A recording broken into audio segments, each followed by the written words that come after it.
दोस्तों, अक्सर बहुत से लोगों के मन में यह सवाल आता है कि जब रावण कैलाश पर्वत को उठा सकता है तो वह भगवान शिव का धनुष कैसे नहीं उठा पाया और भगवान राम ने कैसे उस शिव धनुष को उठाकर तोड़ दिया था। तो चलिए दोस्तों, आज के अपने इस वीडियो में हम आपको इसी सवाल के जवाब के बारे में जानकारी देते हैं। सबसे पहले बात करते हैं भगवान शिव के उस अद्भुत धनुष के बारे में। फ्रेंड्स, भगवान शिव का धनुष बहुत ही शक्तिशाली और चमत्कारिक था। भगवान शिव ने जिस धनुष को बनाया था उसकी टंकार से ही बादल फट जाते थे और पर्वत हिलने लगते थे। ऐसा लगता था मानो भूकंप आ गया हो। यह धनुष बहुत ही शक्तिशाली था। इसी के एक तीर से त्रिपुरासुर की तीनों नगरियों को ध्वस्त कर दिया गया था। इस धनुष का नाम पिनाक था। देवी और देवताओं के काल की समाप्ति के बाद इस धनुष को देवराज इंद्र को सौंप दिया गया था। देवताओं ने राजा जनक के पूर्वज देवराज को यह धनुष दे दिया।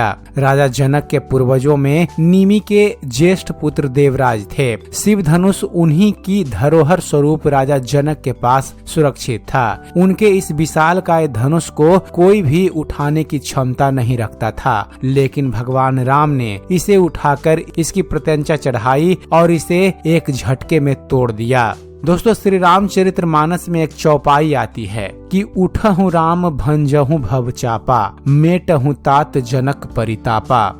इसका अर्थ है फ्रेंड्स, गुरु विश्वामित्र जनक जी को बेहद परेशान और निराश देखकर श्री रामचंद्र जी से कहते हैं कि हे पुत्र श्री राम, उठो और भव सागर रूपी इस धनुष को तोड़कर जनक की पीड़ा का हरण करो। इस चौपाई में एक शब्द है भव चापा, अर्थात इस धनुष को उठाने के लिए शक्ति की नहीं बल्कि प्रेम और निरंकार की जरूरत थी। यह मायावी और दिव्य धनुष था। उसे उठाने के लिए दैवीय गुणों की जरूरत थी। कोई अहंकारी उसे नहीं उठा सकता था।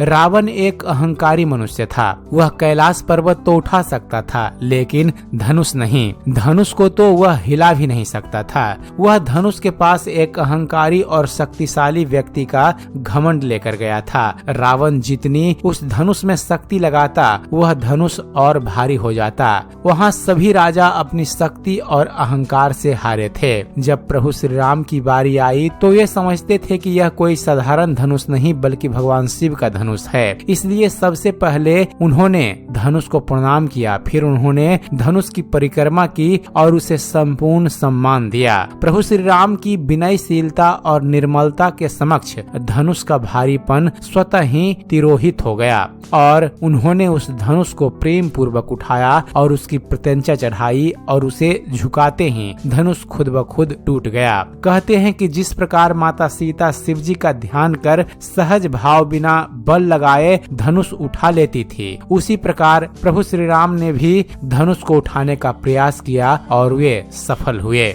तो दोस्तों, यह थी एक छोटी सी जानकारी कि लंकापति रावण जो कैलाश पर्वत को उठा सकता था, वह भगवान शिव के धनुष पिनाक को क्यों नहीं उठा पाया था। तो उम्मीद करते हैं फ्रेंड्स, आप सभी को हमारा वीडियो पसंद आया होगा। वीडियो पसंद आया हो तो वीडियो को लाइक और शेयर करना मत भूलिएगा।